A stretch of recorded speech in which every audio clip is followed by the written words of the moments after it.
you guys is, where are we at right now? St. Thomas. Where are you guys from originally? Charlotte, North Carolina. How about you? Charlotte, North Carolina. My first question for you guys is, if you guys were to go back to when you were in either high school or college and you're having a conversation with your 20-year-old self, what's the best piece of advice that you guys would tell your younger self? If you could say anything to your younger self that you wish you would have known coming out of school during that time frame, what would you tell yourself? Oh, Go God. ahead. I'll let you go first. I guess just enjoy the moment more. Okay. Don't be so stressed out trying to achieve goals. Right. I mean, I was real goal-oriented and probably led to more stress than I needed. Absolutely. But just take it easy and have more fun. How about yourself, Sam? Absolutely. Enjoy the moment, but be responsible. Don't be too crazy with any activities. And cherish those relationships. In college, they're long-term. I have as much as 50 years of relationships with my buddies from college. So, just cherish the relationships and enjoy each moment. Absolutely. And what industry did you guys ultimately pursue a career in? I was in banking for 25 years. Okay, so in finance? Mm-hmm. And how about yourself? Field.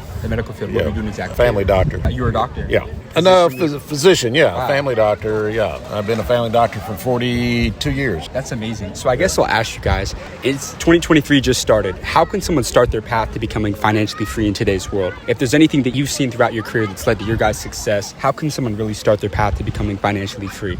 I like the old 10-10-80 rule. Yeah. First 10% to God, second 10% to savings, investments, and then you live off 80%, regardless of what you make, whether it's $25,000 a year or $10 million a year. It works. Absolutely. And then what you do is you expound on those two 10%. Yeah.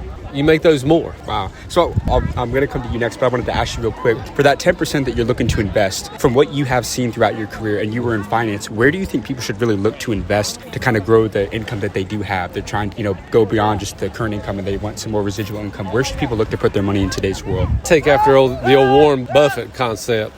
Invest in things that you use, utilities, cellular. I mean, just have a little bit of piece of every segment of the market, and then that way, if one market one segment goes down, you're not hurt overall. Obviously, I've stayed with value stocks, stocks that pay a dividend. So if you can get 4 or 5% in today's market and stay safe, and then hopefully have a little upward trend, at the end of your career, you'll be well off. Absolutely. But I think consistent saving, starting early. I mean, at a 401k, if you're just putting away 10% and do it consistently, try to live within your means and just, it will grow. And the earlier you start, I mean, you can have a great nest egg by 45. Wow, that's amazing. And I guess I'll ask you, for someone who's been in finance, what is it that you look for in a company that tells you now's a good time to invest? What are those key indicators that you look for in a company that tells you, hey, I want to invest right here? Well, obviously, you look at a company that has good cash flow and is profitable. A lot of people is jumping in these companies that, are the new, what they think are the new things of the day. But again, stay with the basics, the good old solid companies that have cash flow and make a profit. Yeah. And energy is a big one. Energy now and in the future is a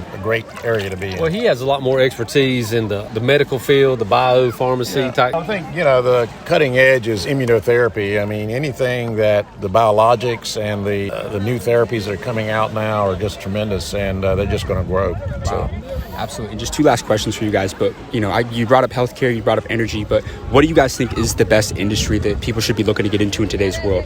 Like, what's the best industry to get wealthy in 2023? Well, the tech industry has taken a beating this year. If I had some white powder laying around, I would get back in it. Why is that? Well, it's going to come back up. Right. Any particular sector of it? Well, NASDAQ's down 30% this year. Right. But Amazon, Microsoft. Right. I hadn't been real big on the social, network, Meta and those things. But again, you can make some money. Tesla's taking a beating. Yeah. But it's going to come back. I'd add to that, again, as I said earlier, the cutting edge in medical therapies. You just have to keep your options open, look at, be diversified, and I think I've had some buddies, cardiologists, who were doing some research on drugs that were coming out, and they're now multi-millionaires by just investing in a stock of those drugs that they were using. Absolutely. And I kind of end with this one, but what's the most amount of money that you guys have ever made in a single year? I'm 150, 200,000. 500. Wow, that's amazing. And it takes a lot to kind of get to that point for both you guys. A lot of people won't make $200,000 in a year, but I'll ask you, what's the biggest mindset change that it takes to become a multi-millionaire? it's just consistent savings. And or again, living within your means, paying off your house, putting everything in 401k or other investments like that, diversified. I mean, you just got to, if you're consistent, you'll do fine. And put away more than 10%, put away 15, 20%. Wow. Actually, it's even better. $100 a month at a 4 or 5% return on your money in 20 years, you'll be a millionaire. So again, it is consistency, and it's starting early and staying consistent. You know, life comes at you. I mean, you have children, you may have some kind of medical thing that happens, but again, stick to the plan. Absolutely. Thank you, and guys. stay off of credit cards. Stay off of credit cards. Why? Well, we'll pay them off every month. If you use them, pay them off. Any money that you don't see, and you tend to overuse or value it more than you should. Absolutely. Thank you.